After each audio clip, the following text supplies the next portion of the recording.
মালয়েশিয়ায় জোরপূর্বক শ্রমের শিকার কর্মীদের সঙ্গে আলোচনা করেছেন প্রবাসী কল্যাণ ও বৈদেশিক কর্মসংস্থান উপদেষ্টা আসিফ নজরুল। বুধবার বেলা 11টার দিকে মালয়েশিয়ায় নেগ্রি সিম্বিলানে প্রবাসী বাংলাদেশিদের কথা শুনেন তিনি। আলোচনায় প্রবাসীরা তাদের দীর্ঘদিনের সমস্যা তুলে ধরলে সমাধানের আশ্বাস দেন উপদেষ্টা।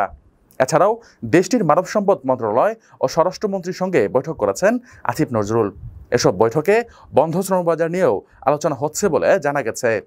গত মঙ্গলবার সন্ধ্যা 6:15টার দিকে মালয়েশিয়ান এয়ারলাইন্সের একটি ফ্লাইটে করে কুয়ালালামপুরে পৌঁছান আসিফ নজরুল। এ সময় কুয়ালালামপুরে বাংলাদেশ দূতাবাসের কর্মকর্তারা বিমানবন্দরে তাকে স্বাগত জানান।